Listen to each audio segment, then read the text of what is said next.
Welcome to the Culinary Treasure Podcast. I'm Steven Shomler, your host. Today finds me once again in Montana. As longtime listeners know, I absolutely love the state of Montana.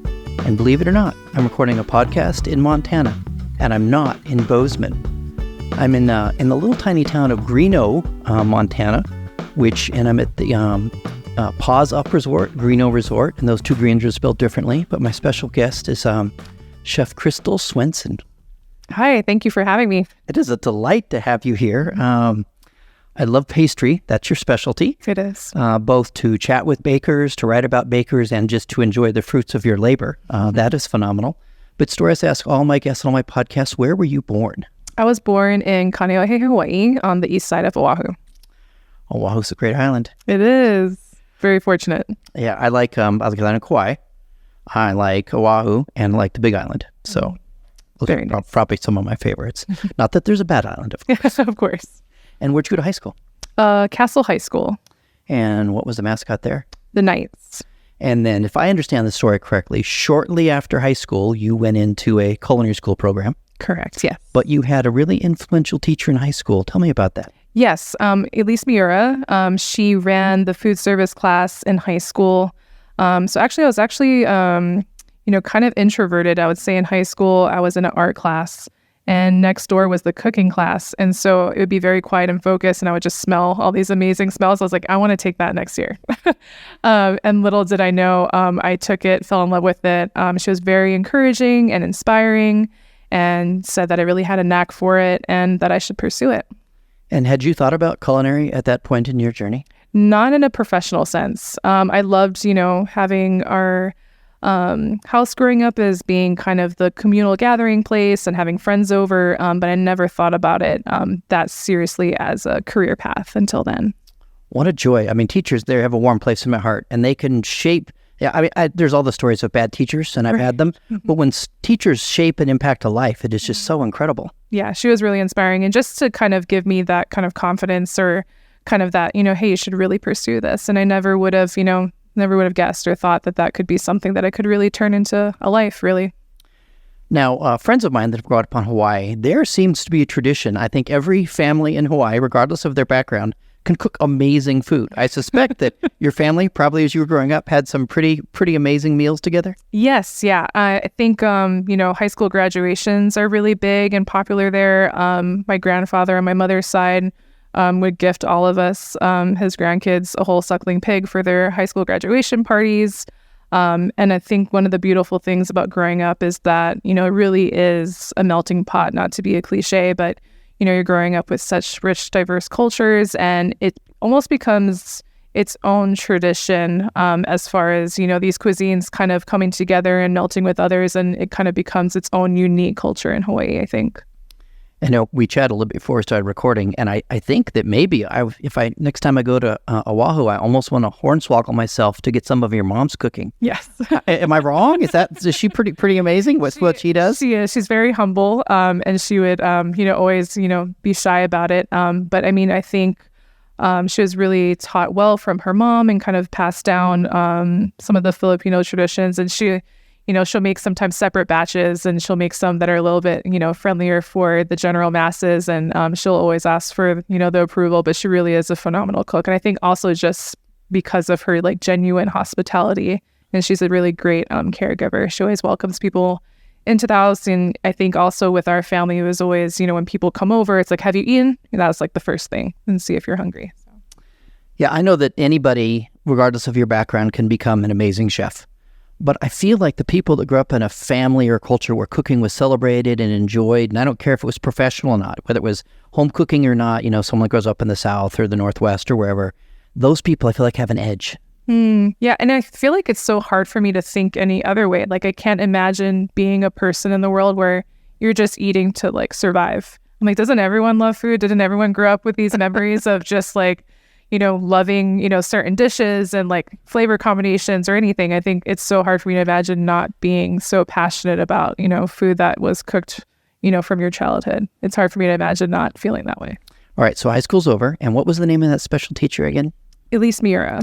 And if I understand correctly, because of her, then you went into a culinary school program. Correct, yes. And you did a dual program? Like some people do regular cooking, for lack of a better word. And some people do patisserie, which is like the fancy, amazing baking that you see where you get incredible stuff. And you did both. Yes. Yeah. So I went to a community college, Kapiolani Community College in Hawaii, and I was just very passionate, and I wasn't sure which kind of path I wanted to go down. So why don't I just do both? So I did a culinary degree as well as a patisserie degree, just to kind of see what I could learn and how I could grow.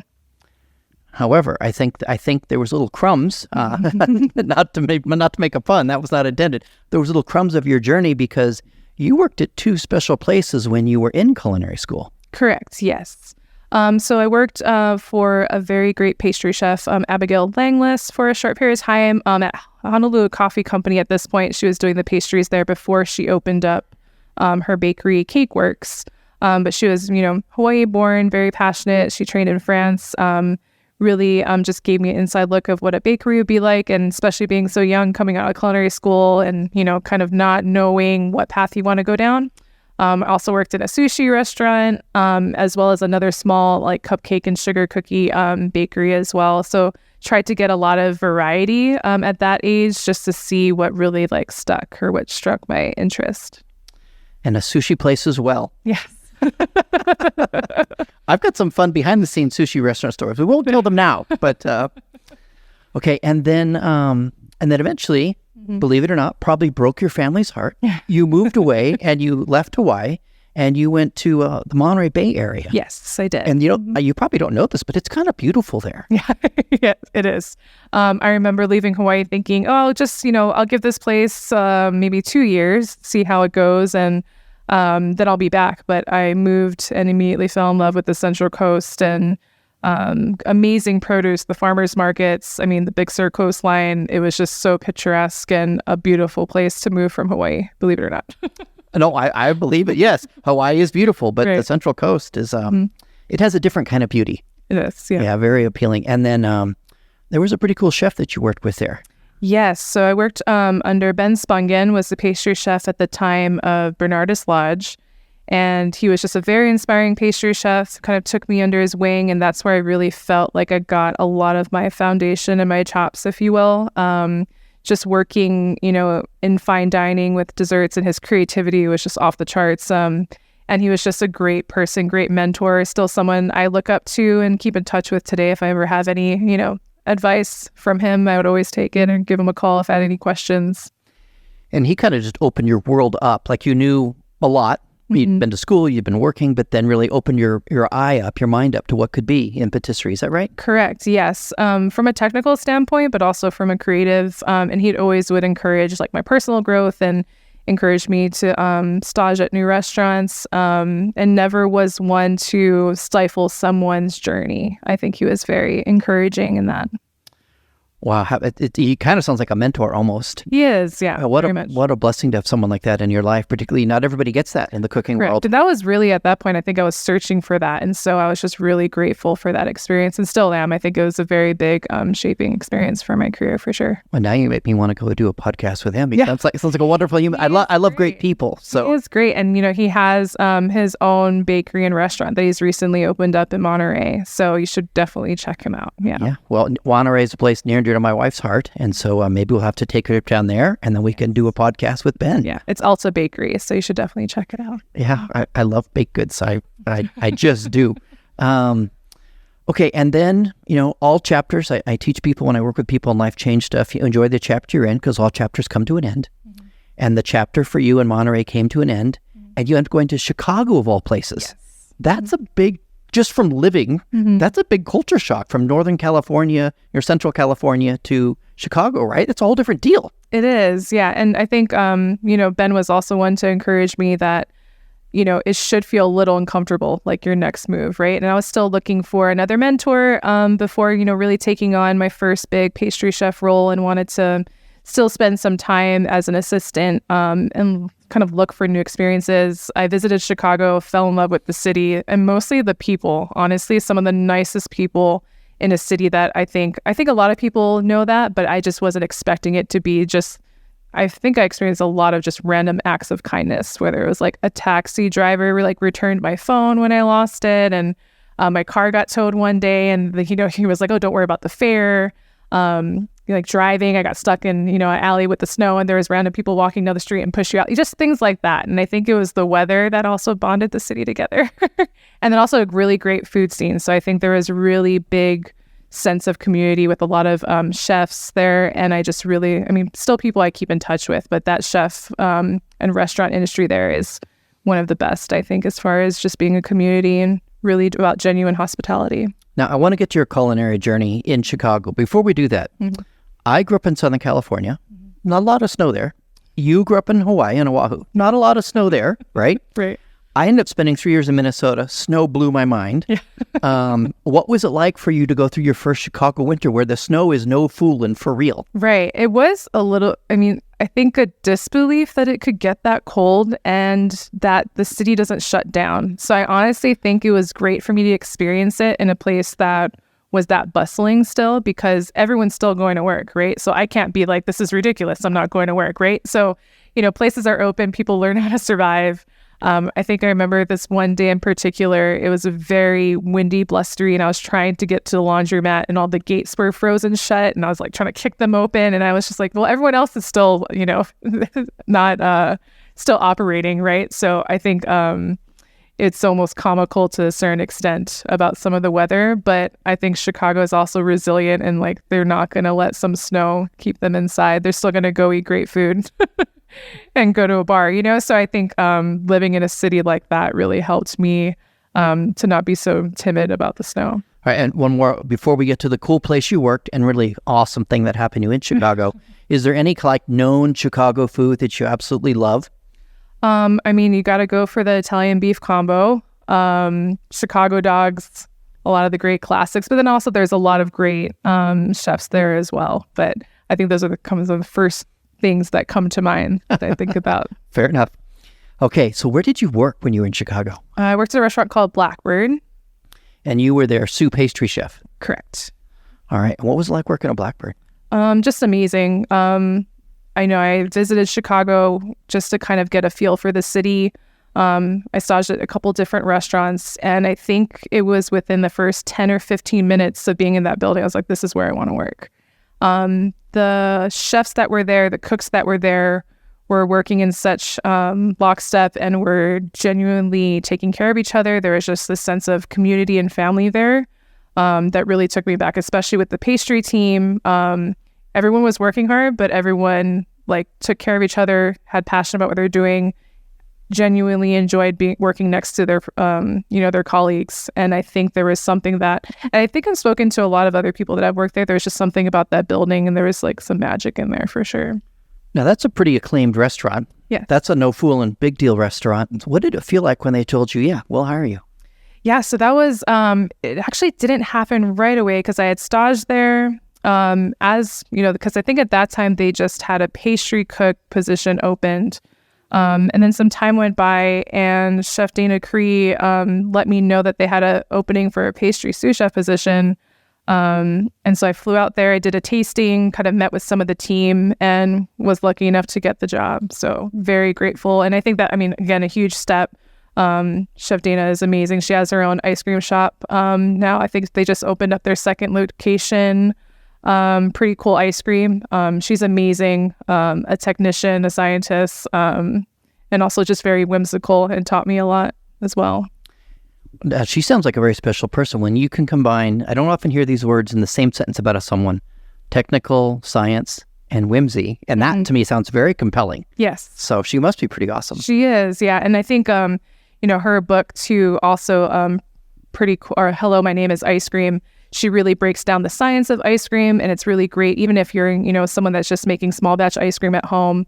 And she really taught me a lot about, looking behind recipes, understanding how things work. And then also, she would also have this saying a little bit more whimsy, or oh, that's too whimsy, So she really played in that kind of realm and really taught me how to, look at pastry classics and then also do fun twists and plays on things, and how you can really engage people because of course they're going to eat a dinner, they're going to be full, and you got to bring the whimsy and a little bit of the nostalgia to entice people to want to eat dessert sometimes, unless you're an absolute pastry lover. So That's and so if I hear correctly, what you're saying is next time I go to Chicago, I have to do an interview with her there. Yes. So you're like making me work. I'm just lining up your year right now. It just sounds awful, really. No, that sounds fantastic.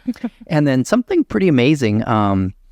You met someone special when you were at Blackbird. I did. Brett Ellen was a sous chef at the time there. And, we really fell in love pretty instantaneously, I would say. I wish we were filming right now. People could see how your eyes light up. Yeah. In a previous life, not like another life, but like before previous professional life. Yeah. I did a lot of work in the nonprofit world, and some of the stuff I ended up interacting with a lot of people, and you can tell when couples do and don't like each other.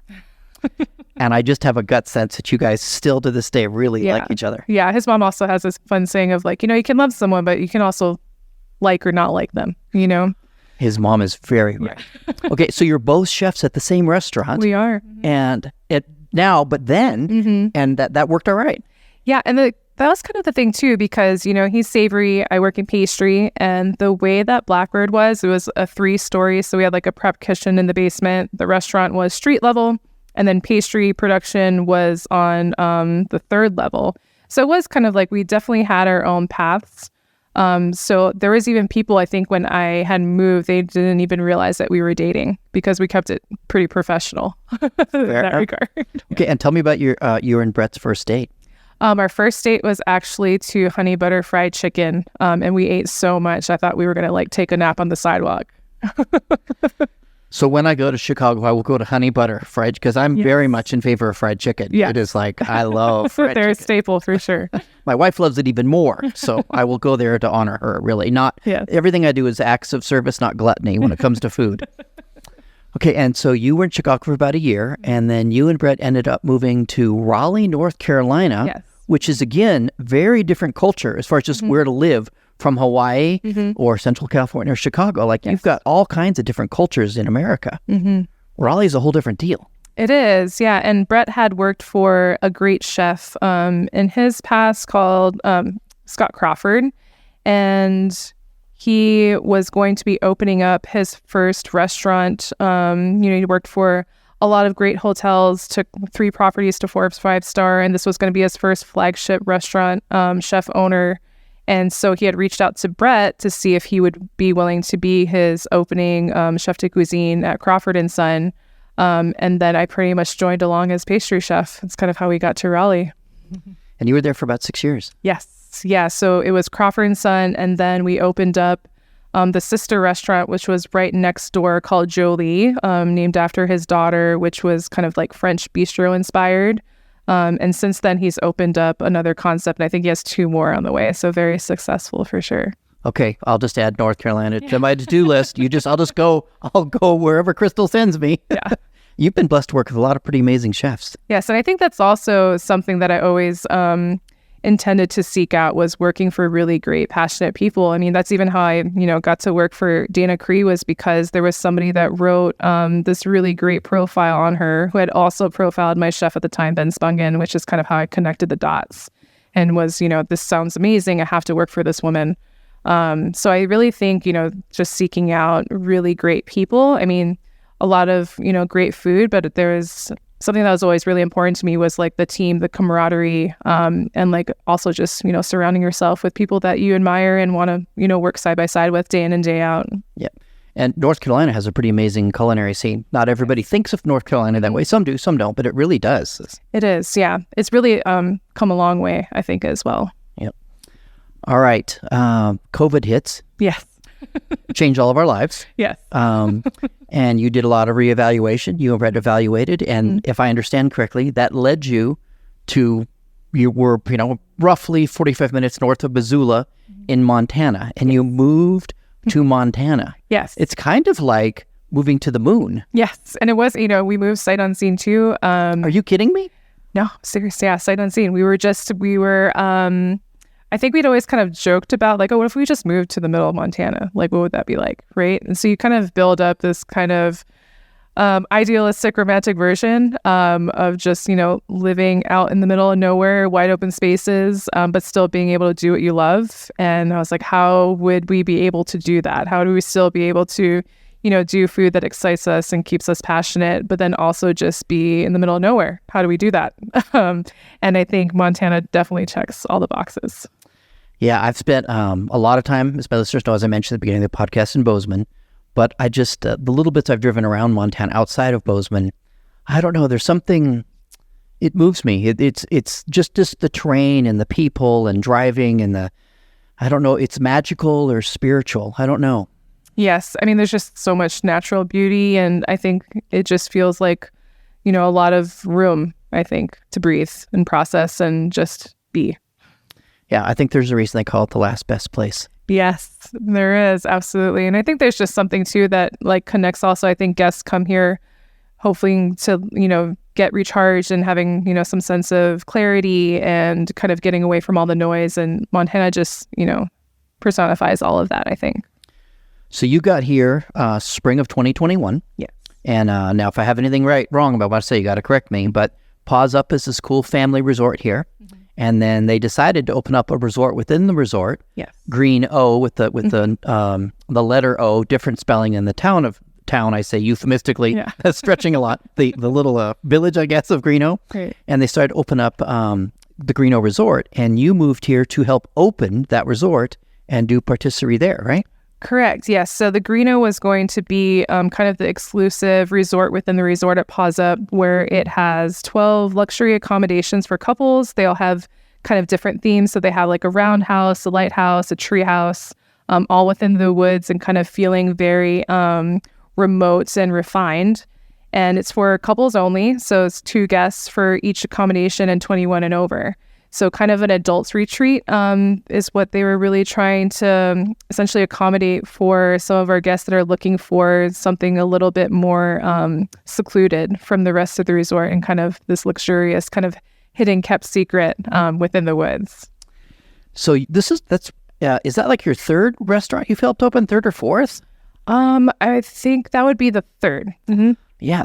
So there's something that I've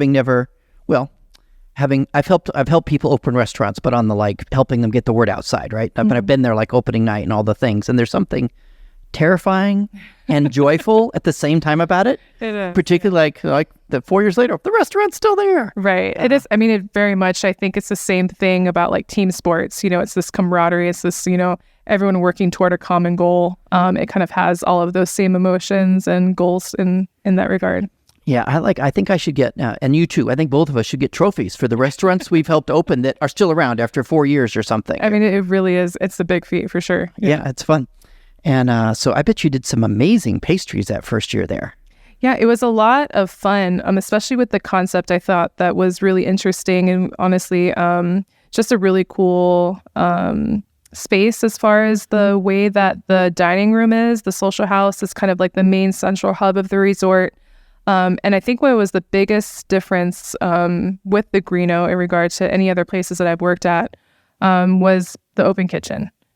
Guests see you day in, day out. You really get to engage with the guests throughout their stay. Sometimes you have guests staying 5-7 nights, so you see them breakfast, lunch, and dinner. They see you prepping the tasting menu that changes. So it's a tasting menu that changes every night. So essentially, while you're a guest there, you don't have the same dish twice at dinner. So really cool concept. And then also the kitchen team will bring out the dishes to the guests. So I think it creates for a really genuine dining experience versus, having, a front of house team member trying to explain something that, was made by somebody else. It creates this really genuine hospitality experience. And I think the guests really connect with that. They really enjoy engaging with the team and, asking them questions about, all of the work and love that was put into it. Yeah, you get those kind of experiences, you get an incredible culinary connection. Yes. For people that like that and appreciate that kind of thing, it's oh man, it's makes me happier than a pig in mud. And now you are, let's see if I have this right, you are the executive pastry chef here over the whole resort. Correct, yes. Well, congratulations on that. Thank you very much. And that must be a lot of fun, but also a lot of work, both. Yes, and it's it's been really exciting. So this season, I've definitely worked a lot in Main Village for the restaurants here, but also helping develop desserts in our glamping operation, as well as the Shed, which is another restaurant concept that we have open during the summer that features live fire cooking and kind of barbecue focused. Wow. Yes. So any s'more stuff? It's funny that you mentioned it because s'mores are so big in Montana, and a big thing that we were trying to brainstorm, me and the executive chef there, Ben Scott, were like, what is s'mores in shed? And so we were like, what if we do, I'm all about the classics. This is something that people can recognize. So we do a warm lava cake, if you will, in a cazuela that we fire in their smoker box. We top it with homemade marshmallow fluff, and then we have a branding iron with the Paws Up brand that we sear into the top of it. Table side served with house-made graham crackers. So it really becomes chips and dip, if you will. That sounds amazing. Yeah. So if you ever come to Portland, we have a really cool, way upscale s'more company. All they do is s'mores. 1927 s'mores company. I've heard about this company. They're so good and so ridiculous. Even marshmallows to me are fine. Yeah. But these marshmallows, I could eat just these by themselves. You've had fine dining marshmallows, and they're like a whole different deal. No offense to Jet Puffed, but these are like a whole different deal when you have a fine dining marshmallow. And Brett is working here, so you're still working with your partner. Yes, he's the executive chef of Main Village here, so we get to work together. Fortunate enough in that regard too. That is fantastic. You just seem so happy and fulfilled. I am. I think Montana really does feel like home, and it really just we feel fortunate to be here and work together and be able to grow as well. Yeah. So speaking of accomplishments and professional growth, you had something really incredible happen. It's happened twice now in your life, but the first time, February 2020. Walk us through that. Yeah, so that was really a big surprise and something that, wasn't expecting at all, but I was fortunate enough to be nominated by the James Beard for Outstanding Pastry Chef, which was really huge and unexpected while I was at Crawford & Son in Raleigh, North Carolina. What a joy. That must have been I can't imagine. It must have been so exciting. It was. I guess, just thinking back to that time frame, to be nominated, all of the things that come with it and the excitement for, the restaurants, and then COVID happened. So it was very this kind of big blunder of a time. I know I was in Greece on a wine writer's trip when COVID happened, and they sent us home. I flew 2 days because of delays to be there for a day and a half to be sent home. So I get the whole, that happened with COVID. But you were nominated. That's fantastic. And then not just once, but February 2022, if I understand correctly, you're here in a meeting at Greenough, and does your phone start blowing up? Yeah, my phone started blowing up. And, I'd actually forgot that the list was coming out. Because I think when I first got nominated, I was actually checking the list when I saw it. And then the notifications shortly thereafter. I think my mom was one of the first ones. Wait. So February 2020, you're looking at the list. Yes. And you see your name. Yes. What went through your head? I think I tried to scroll because I thought I was on the wrong thing. I was trying to figure out if I was looking at the right, it was kind of like a disbelief of seeing my name there. I was like, what am I actually looking at? Wait, that's my name. Can this really be happening? Right. What a joy. That's what it was. And then your mom reached out. Yeah. Honestly, it was so, even when I spoke to them on the phone, I think as I was going into work that day, I think just, I was just really happy for them to be, and also that they were so proud. It was kind of this mixture of emotions because I was happy that they were proud for me, I think, especially because, I've had, a lot of colleagues that I've worked with and maybe their family isn't as encouraging.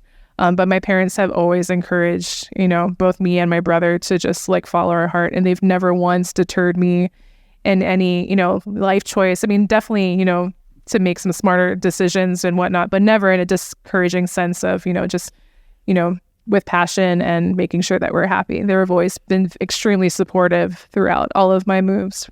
What are your parents' first names? Bella and Peter. Bella and Peter. Wow. Well, hats off to them. They sound like wonderful people. Now I really want a hornswoggle dinner with them next time I go there to Oahu. They're great. Okay. And then it happened. Okay. Now I was in the middle of the other story, but I got distracted by that first time. So now February 2022, you're in a meeting.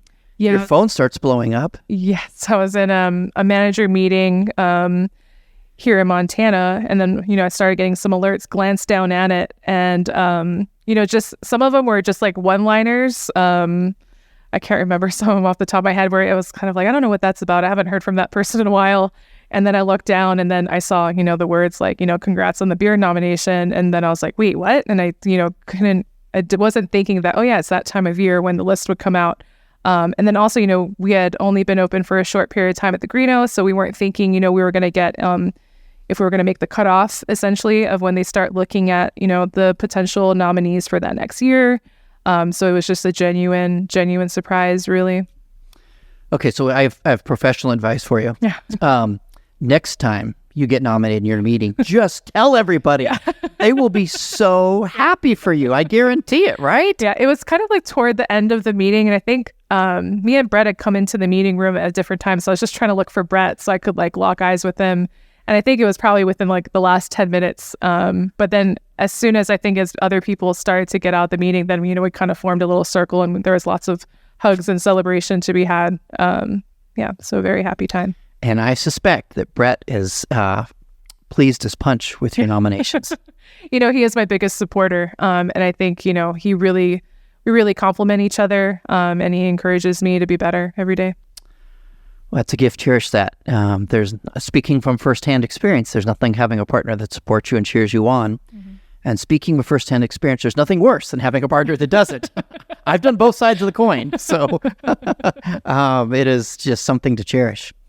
Okay, so there's the world of patisserie. Mm-hmm. And man, I remember when I first started out myself in culinary water, I was like, what is that word? Yeah. I didn't know. Oh, you bake stuff, you make desserts. Oh, okay. I just couldn't imagine. But the world of patisserie is very large. People don't realize how much stuff there is. So what are some of your favorite things to cook, to bake, to prepare? Yeah, I get asked that question many of times, but I have to go back to the classics and the staples, which are cakes, cookies, and ice cream. I really love doing plays on nostalgic things, novelty treats that people had growing up, comfort classic flavors, and then doing some twists on them. I think it's really nice to have something that a guest can recognize and then maybe be, delightfully surprised that it, maybe better improved, a little bit of a twist here and there. But I love, cakes, cookies, and ice cream because the variations, the creativity is really limitless. So what you said in my world, it's very audacious, chocolate Mm-hmm. cake, that's nostalgic and amazing. Mm-hmm. Chocolate chip cookies, that's good. Mm-hmm. Vanilla ice cream, which is boring but amazing. I love a good vanilla. Yep. Rocky Road ice cream is boring and amazing. And here's what I heard, that you want to do twists on that and elevate it and make it even better and fun and different. Yes. I'm in. I want to come have just a dessert menu where I get you've done magic to vanilla ice cream or Rocky Road ice cream, magic to chocolate cake, magic to a chocolate chip cookie, but not oatmeal cookies. I can't go there. That's just too boring for me. But I bet if you did an oatmeal cookie, I would even like that. Let's hope. You give me hope that someone could make an oatmeal cookie I would absolutely love. They're fine, but they always taste so healthy. Yeah. Is there any of those riffs you've done that stand out to you, whether it's just doing something fun and interesting with ice cream or cookies or cake? I want to say, I think when I was the pastry chef at the Greenough, a lot of the desserts that I did were riffs on classics, and the way that we built the tasting menu, as a nod to the accommodations, which are for couples, we build the tasting menu with 2 different ingredients. So say it was orange and vanilla. And so that would be a nod to the classic creamsicle or the dreamsicle bars. So I did these little tasting portions where I'd have a icy exterior with tangerine and orange filled with a vanilla semifreddo. So it ate like a creamsicle. So you would have those kind of nostalgic memories of those old-fashioned ice cream bars. And I did angel food cake croutons for crunch. Oh, are you kidding me? And so just playful things. And even some of the guests would be really into it, croutons, are you kidding? Angel food cake. And they would ask for little boxes, so things like that, right? So you can recognize what it is. Maybe when you look at it, maybe not right away, but as you're eating it, you got to hit those textural contrasts and, the whimsicalness of it, I think really creates for a unique guest experience. Yeah, Whiskey Bar on the Oregon coast gives you these little cookies with whiskey, but they give you this butterscotch sauce that's warm to dip it in. Mm-hmm. I want to dip that. So I want to dip angel food cake croutons in a butterscotch sauce or a warm chocolate sauce. That sounds great. Yeah, I'm all in for that. Yeah, that sounds fantastic. Okay, so now I'm ready. Sign me up. I will do the pre-purchase. I want your the Krystle Swenson Patisserie Cookbook. I've got 2 suggested titles for you. elevated nostalgia or riffs on classics. Ooh, yes. Either one of those would be fun where you just... They both have great rings to it. Yeah, you could give me like I say this kindly, the boring chocolate chip cookie recipe. So we you got to have yours. Yeah. And then here's what you do then, the elevated version. Yeah, absolutely. Yeah, no one's going to make angel food cake, but you could give us the recipe. Yeah. And then tell us how to make croutons or whatever. I think that would be a lot of fun. Yeah. Yeah. It's right up my alley for sure. Yeah. Okay. So if you're a publisher listening to this podcast, please reach out to Krystle. I'll promote it. I'll buy it. I'll be excited about it. Yeah. And the main thing also is like, it's that genuine hospitality bit. And I think that's also what draws me into pastry as well as, growing up in Hawaii, there's just this genuine sense of hospitality, right? And I think that's also what I love about the industry. And then also with sweets, coming from a genuine place with, the offerings. So riffs on classics, I think all kind of ties into it. And I'm going to ask you a controversial question. Okay. What's your take on malasadas? I love them. Are you kidding? It's a staple in Hawaii for sure. Always from Leonard's. Oh, okay, I have a Leonard's t-shirt. Leonard's is good. I do love Leonard's. If you ever go to the Big Island, you got to go to Text Drive-In. They have really good malasadas there that, dare I say, some people might say rival Leonard's, which Leonard's are really good. And it's just a weird hole-in-the-wall place, Text Drive-In, but they're phenomenal. Yeah, as it should be. But yeah, malasadas are delightful and amazing. Okay, so you could put in your cookbook a malasadas recipe. Yes. And then a little story why they're so important to you, and then do some kind of elevated, nostalgia for malasadas. Yeah. Oh, I love this. This is great. It'd be really fun to workshop that for, all the iterations and the taste tests for sure. Yeah, exactly. Yes. I'm happy to come and spend a week helping you. I'll be your official taster of these desserts. That'll be fun. That'll take photos. That'll be good. Does Greenough feel like home? This region, this area? It really does. I think we're just fortunate enough that it all, panned out, that we were able to find such great people to be surrounded by. I love the area, and the drive, honestly, along the Blackfoot River never gets old, even driving onto property every day. I feel fortunate to be working in this quarter, then also just being able to still do what I love in pastry. I suspect this has happened to me in Bozeman and just outside of Bozeman, that at night when you look up, it's like a whole different experience, the stars. It is. And it's, it was so clear last night. It's funny that you mentioned that because after work, we were kind of, winding down after a day, and Brett's like, do you want to just go for a walk? Because we heard that the northern lights were happening. We didn't see any, but it was just still nice that we were able to just walk with our dog and, see the beautiful night sky here. Yeah, if you live in a city, you have no idea what we're talking about. Right. When you come out to Montana and you get outside of Bozeman or Missoula or Helena, just a little ways, the night sky is just insane. Amazing. It's a place I want to ask you about, but I have a friend that surfs the Oregon coast. Mm-hmm. My son, surfers have their own weird, crazy private culture. Like, it's kind of like offensive, whatever. And then my son lives on Oahu, and when I visit him, he's like, Dad, you can't write about this place. This is a secret beach of the locals. You can't write about it. You can't talk about it. Mm-hmm. And then my friend who's surfing the Oregon coast says, oh, you can't talk about that beach. It's a secret beach. So there's a place that you love, but is it okay for us to even talk about it? It sounds so special. I would hope so. I think it's the same that I approach like a lot of places. I mean, if you're, growing up in Hawaii too, as long as you're respectful to the people and the land, then you should do no harm, right? Okay, so what's the special place you and your husband head out on your 4-wheelers? So 9 Mile Prairie Road is one of them. That's kind of a loop close to here. There's a lot of fishing access turnoffs along the Blackfoot River. But we just love to take the 4-wheelers and our ATVs out there and kind of just get out there on the road and enjoy all of the beautiful offerings that Montana has.